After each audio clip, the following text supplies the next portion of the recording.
you can get mixed up today with the type of revenue that we have in these AI companies as well. Because now you have the phenomenon of vibe revenue as well hitting, right? Because there's a lot of experimental budgets in people willing to try this technology and distinguishing between real lightning versus non-real lightning. You should look at the reality on the ground to try to be contrarian, but like identify what quality traction is, and also being honest as a founder, what's the level of quality of my traction when I go out there, both in terms of making the decision of going to raise, how much to raise, and what type of company I am, no? Sort of shared belief systems between an investor and a founder. And I would have to have done sort of an intellectually honest job to kind of paint a picture in my head as to why at some point in the future, timestamp, whatever a founding team is proposing to me will be generating high quality earnings.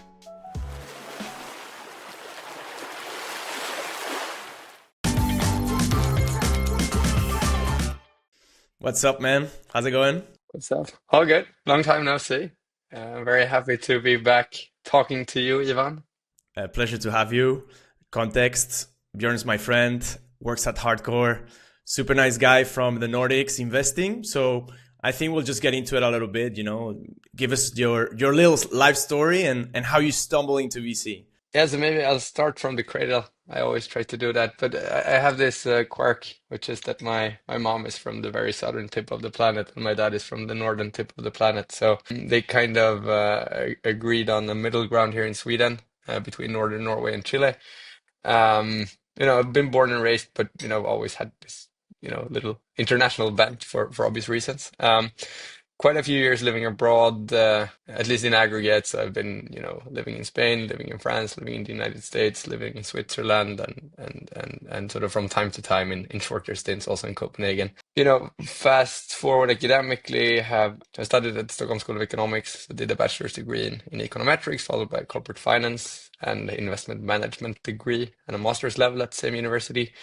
And that was, I would argue, the reason why I ended up in VC, because sort of on a banana peel, I reached out to a guy at a company in sort of a BNPL kind of fintech startup in Sweden around 2015, 16. We happened to have studied at the same university, which I think is the only reason he gave me a job. A couple of years later was appointed the first partner outside of Singapore to become to start up Antler in Europe for the first time. And given that we've had a pretty good report and he needed cheap labor, he asked me if I wanted to come along on that ride.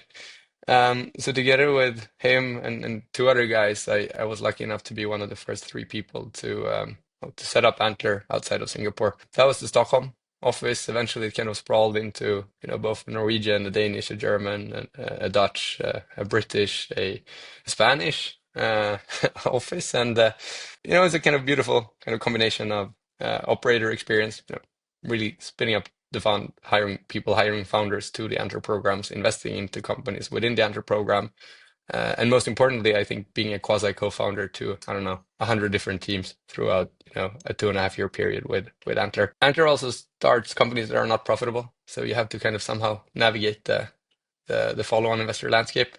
That pretty early on ended up becoming my role, both kind of in the local setting here in the Nordics, but eventually also on a global basis. So, given where Antler comes in, you're pretty much sort of upstream position from angels and venture capital funds. So I started making quite a few friends in both of these kind of constituencies. One of them happened to be Heartcore, so they reached out one day. We ended up hitting it off, and in 2020, they asked me if I wanted to come over, join them as an analyst. Peak pandemic. It's pretty sad to be down in Copenhagen. So ever since, I've basically been operating sort of our Stockholm office by virtue of necessity, more so than strategy initially, but it sort of boiled into a handful of investments up here, which obviously substantiated my claim that we should have an office in Stockholm. And how did you get into startups themselves? Now you come out of Stockholm School of Economics, but there's so many things that you can do. And what caught your attention there? Interest, like quite literally, because you always want to do side hustles when studying, and neither model student or perfect mold for a sort of investment banking career or a consulting career or a whatever kind of career. So I didn't really have that aspiration, so it wasn't sort of a clear path, even if I was studying at a business school. So what I ended up doing sort of over and over was that either I had some friend doing something whether I found it interesting or not, I would join.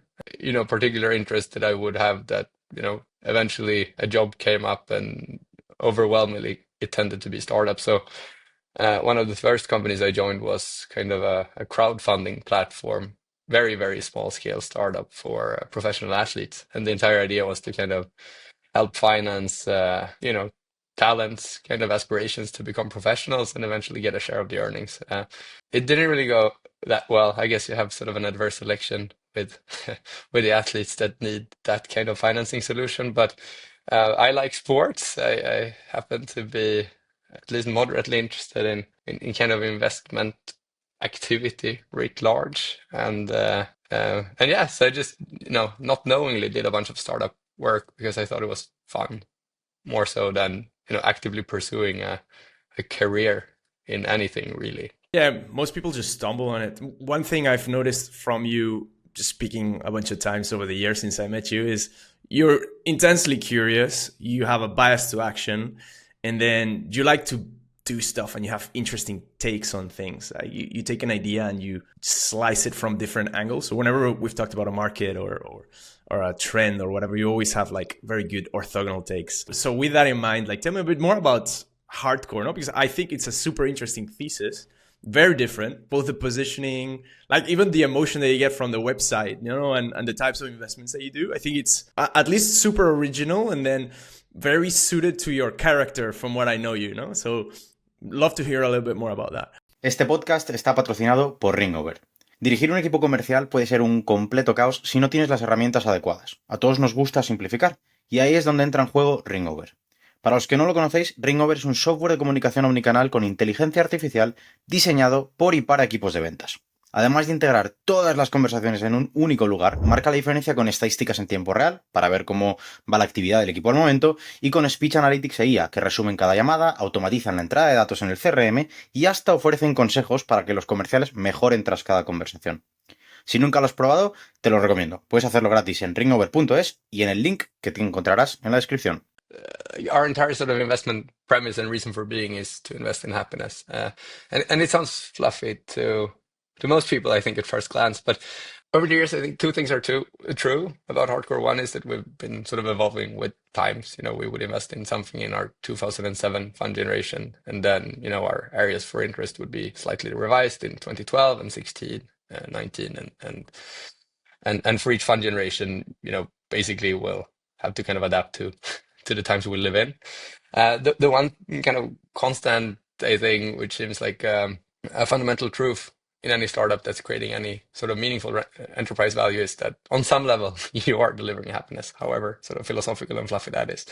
I think it's easy to kind of overinterpret, a statement like that to mean that, it can only be, let's say, consumer startups and sort of B2C commerce kind of place, because the sort of emotional take of, I think, customer excitement is much, much easier to grasp when it comes down to an experience that's, perfectly knowable to each and every one of us. But like I always said, my dad is an accountant, or he was an accountant, now he's retired. I mean, even accountants are people, and you can make them happy with more or less sophisticated software, let's say. So I think it's just the most kind of fundamental output metric that we can observe as investors. And then, there's a bunch of different stories that would lead into, stuff that does generate happiness on some level for some constituent in some value chain, whether B2B or B2C. So I think that is the way I've been sort of thinking about it and unpacking our own kind of reason for being. I think that's cool. I was listening to David Senra, the guy who has Founders Podcast, which is freaking amazing, and the more I listen to founder advice from people who are 70 or older or like biographies, the more I'm into it. And when I look at Heartcore's thesis, I agree. Like on the surface, if you don't really understand what it's about, it's a bit different or romantic maybe. But I also suspect that it's because it has like a mission, right? It's a fund with a mission, a long-term mission, which is rare today, right? Like we can talk about that afterwards, because I want to talk about this AI wave and so on, and how you see this with your guys' thesis. But at least in my perspective, super biased, take it as it is. But I see less quantity of businesses that are trying to do their life's work, right? take it as you will, but I think that's the case. Durability is sort of not really there anymore. The majority of the businesses that are pitched to me on a daily basis, they are there, but they're less often than before. So is that connected to the mission of the fund? Is it like you're trying to build something that's going to be 100 years plus there, and you're driven by a fundamental atomic unit, which is, do stuff that brings positiveness to the world and wild hearts, no? And I've been thinking about it in a different way, because I pursued my sort of academic interest. I would have worked in value investing, not venture capital investing. So it's pretty distinct from what we're doing. One of the things that I liked about Heartcore was that it seemed like it was slightly more sort of fundamentals oriented and sort of substantially grounded, and perhaps less, hype cycle driven than many of the other funds that I observed. So while still at Antler, and this is for good and bad, I think you can create tremendous kind of venture capital returns with either approach. But the way I've been thinking about your sort of observations around sort of the average startup, so to say, that you end up meeting on a daily basis, I think it's spot on. And the way I've been thinking about it is through a sort of Warren Buffett lens, and okay, sort of what are the kind of venture capital backed businesses out of Europe in the history of time that would be worthy of a Warren Buffett investment. And I come up with very few, and I think much of that comes down to, partly the sort of the extent to which these, business models and company ideas are truly and durable businesses that can generate quality earnings over time. I think the sort of P&L approach to investing has been largely lost on the venture capital breed. And partly, I think it's a symptom of the problem that you're describing, that it's much harder, even for me to and you and most people to really find ways to come up with and sort of engage in truly fundamental sort of innovation, which makes it also kind of easy on the other hand, because you would want to believe that you kind of know it when you see it, but it's rare that you're presented with it. So then, one, how do you position yourself for that sort of engineered serendipity? And two, how can you ensure that you're not stupid enough to just laugh it off because it sounds stupid or too crazy or too, whatever the excuse to not lean in would be? Yeah, I agree. There's also a suspicion I have that there's probably a finance gap, like a financial vehicle gap, with the life cycle of a venture capital fund being 10 years, 12 years. Like when you look at truly transformative businesses that have made it in 12 years, it's a bit of a desert there.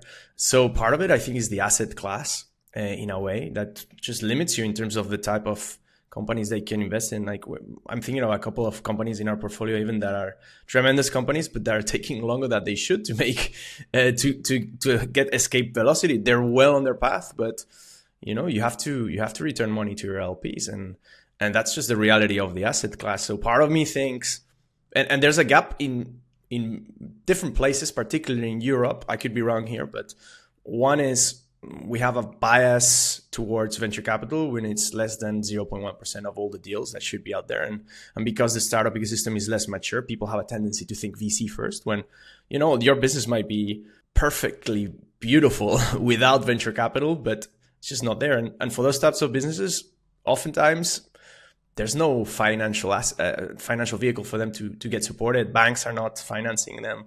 European help, or whatever you may want to call it, is extremely hard to access. You have to go through intermediaries a lot of the times, and if you get it, it might take it might take you running out of cash before you actually get any of those assets in your bank account.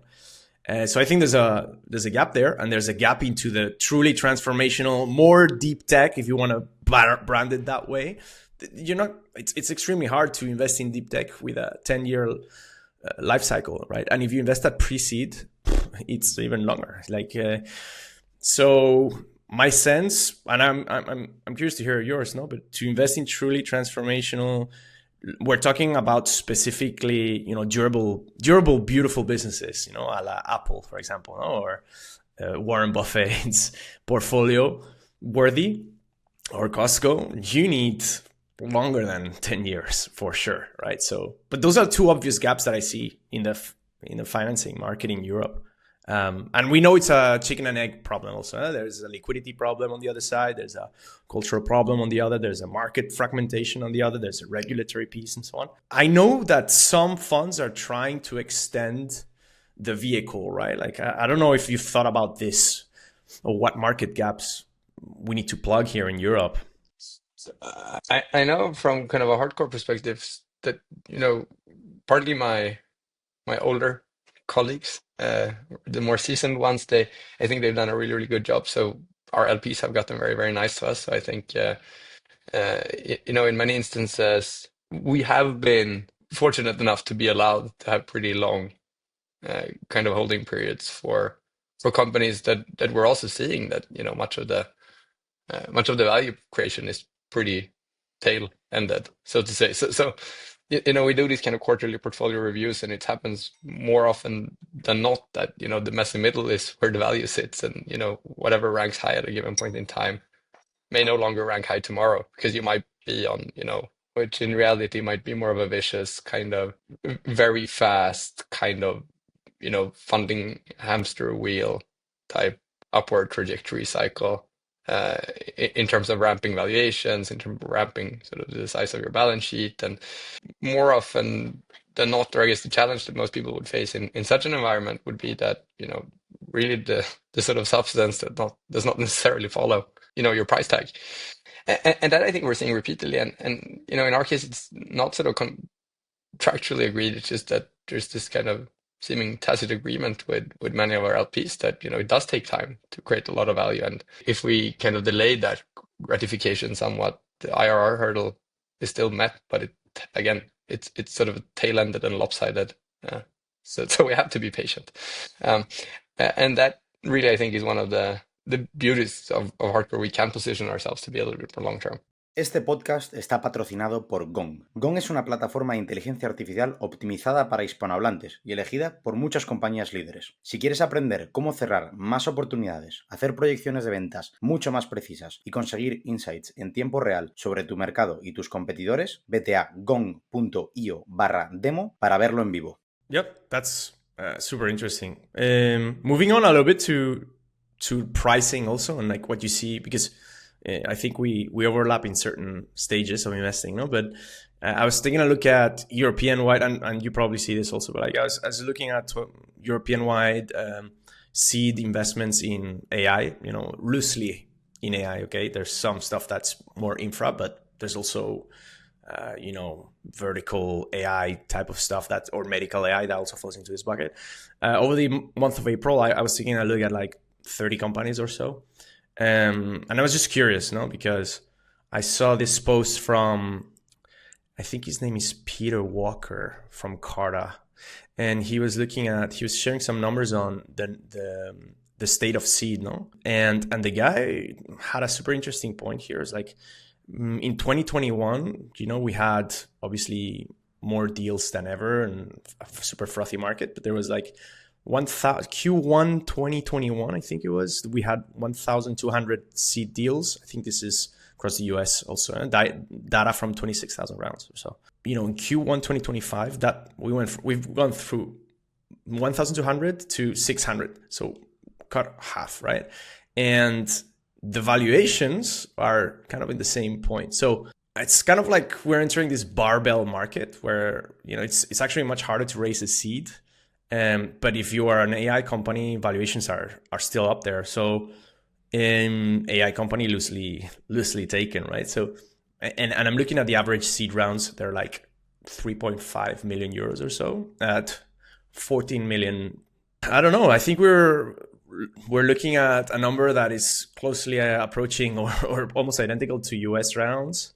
And I think that if you're not in AI right now, the market is not as attractive as it may seem, take it as it is, hype or not. I don't know what you're seeing in the Nordics, but it's kind of concerning. The same, right? And I think Stockholm specifically has turned into a little bit of an AI hotspot. So it reminds me of, I don't know, Paris in 22, 23, let's say, sort of in the wake of the realization that Jan Le Cun was French, and that the Hugging Face founders both were French, and so on and so forth. So I think, and by the way, I think there's plenty of substance to that kind of AI hype wave or whatever you want to call it, the talent density that sort of appeared in Paris all of a sudden because of all of the technical talent. I think the same's definitely true on the sort of fundamental level in Stockholm. I think talent density is here, and I think there's a lot of highly qualified people building more or less interesting stuff. I mean, again, my taste buds may differ from others, right? But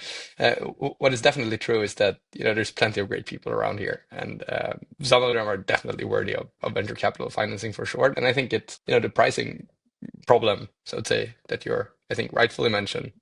So on the one hand, I think there's this continued flight to quality on the founder sort of talent side, if you will, and you get sort of an additional premium on that sort of as you raise external financing if you happen to be dabble with AI.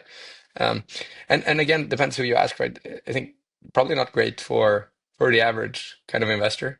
And with average, I include sort of folks that have been successfully playing the kind of power law returns game historically. So any investor really, because I think the basket of companies, there's certainly going to be wonderful business created, even if the sort of pre-seed or seed kind of funding rounds were quite fraudy.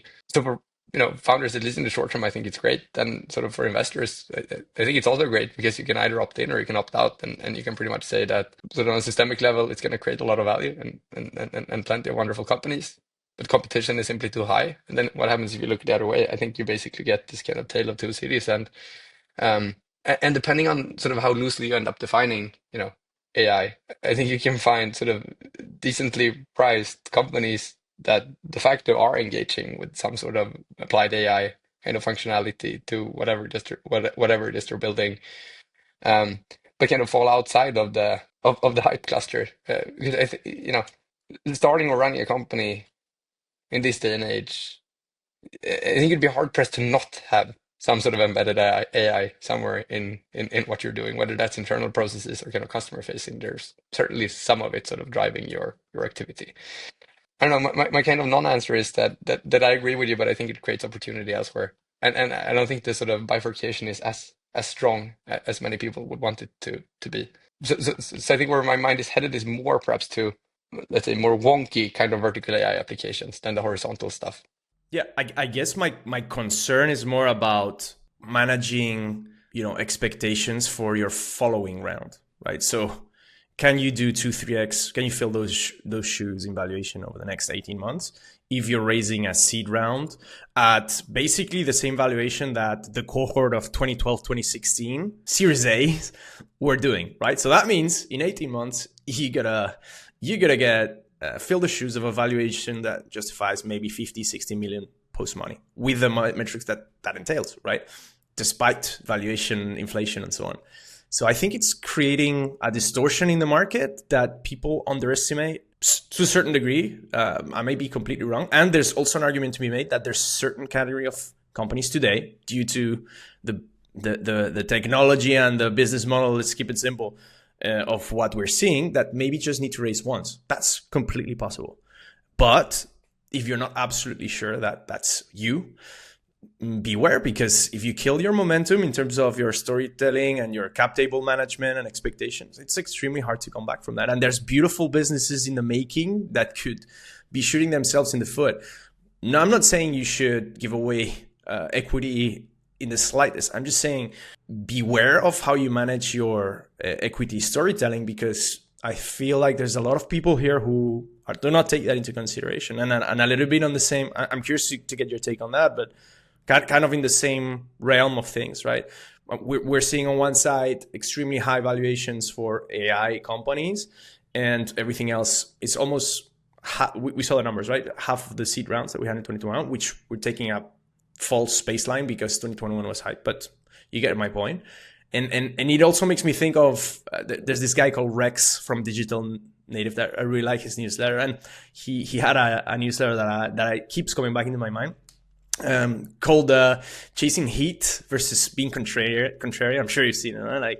And I keep referring to, and I think Heartcore is good at this also, and the way you speak and the insights that you bring to the table when we talk is, there's a hot theme of the year, and then there's most valuable company started that year, right? And you look at 2013, hot theme of the year, wearables. Most valuable company started, Canva. 2014, sharing economy, Notion. 2015, autonomous vehicles, OpenAI.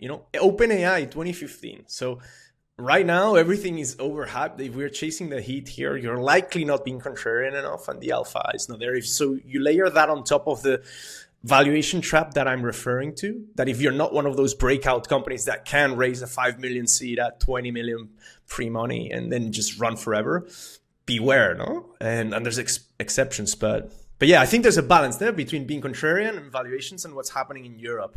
Yeah, 100%.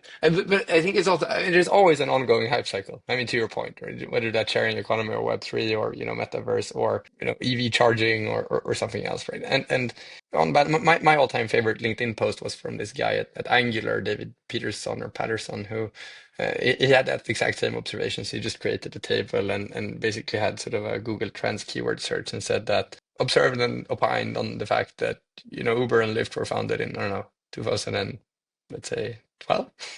I'm just pulling a number out of thin air. Let's check. 2009. Yeah. The investment hypothesis in the sharing economy for venture capitalists, which basically came around in, I don't know, 2013, 14. So pretty much, and Airbnb, I think, was a 2008 or 7 vintage or so. So pretty much, I don't know what like actual share of value creation was created 6 years sort of ahead of time, for when the sort of pontification sort of around the benefits of functional sort of marketplaces that sort of dive into sort of supply and demand dynamic, which looks like a sharing economy kind of came along. So I think that's absolutely true. I think it's obviously very, very easy to also say that we shouldn't invest in the current theme du jour, and I think the sort of ongoing struggle for anyone is to kind of figure out whatever that is ahead of time. Game both exciting and quite frustrating because what does it do to your day-to-day operations? Well, I think it'd be hard pressed to find any VC who doesn't spend most of their time looking into AI startups, whether they want it or not, frankly, because there's always some element to it.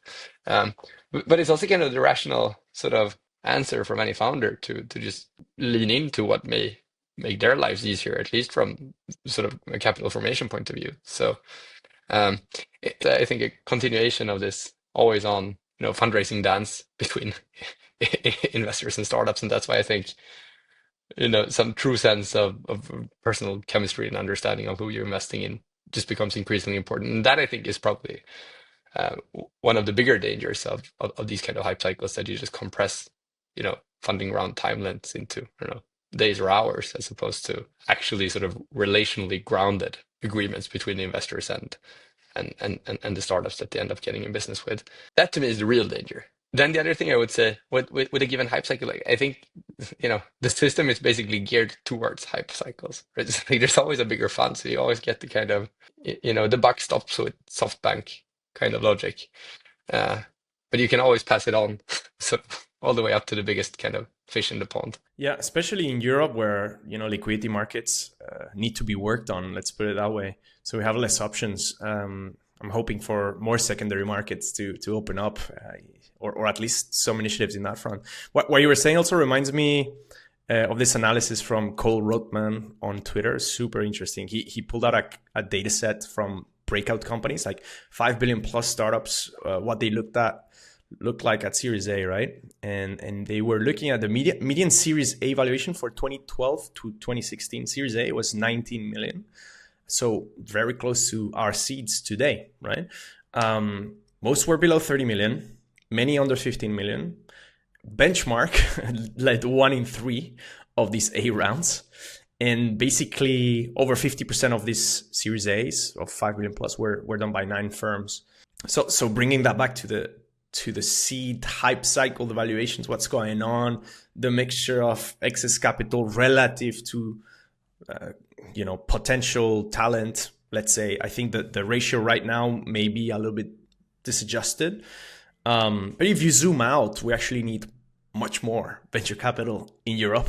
And I have no answer for the chicken and egg solution, but bring it back to venture capital. And one thing that Benchmark, I really try to keep this in mind, is something I really admire about them is, tying it back to Rex, chasing heat versus the contrarian take in venture capital, is the one thing we can do as VCs, and I think founders as well, is to really just take a look at the reality on the ground, right? Like they say, you don't know, you don't have a crystal ball, but you can detect when lightning hits, right? Like I really like this from Bill Gurley, I think he was, and it's easy to say, but you can get mixed up today with the type of revenue that we have in these AI companies as well, because now you have the phenomenon of vibe revenue as well hitting, right? Because there's a lot of experimental budgets in people willing to try this technology, and distinguishing between real lightning versus non-real lightning probably requires like a product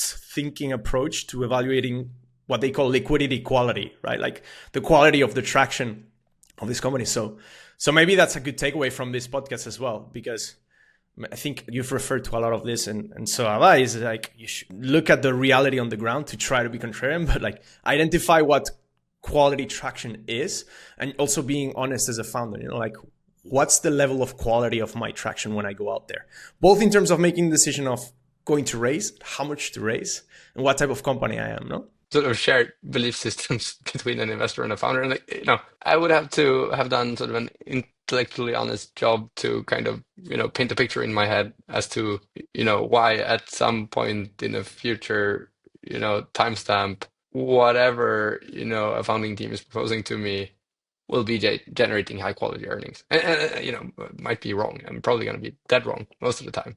But I think it's at least good to kind of play it forward sometimes sort of a step deeper than the sort of nebulous pipe dream of the stupidly profitable kind of B2B SaaS company that as soon as it reaches, a monopolistic position in a given market, it would start printing money. But then you just kind of forget about the sort of entry barrier challenges that would confront them in a fairly easy to come by kind of analysis if you just apply a little bit of, Porter's reasoning to that market environment up front.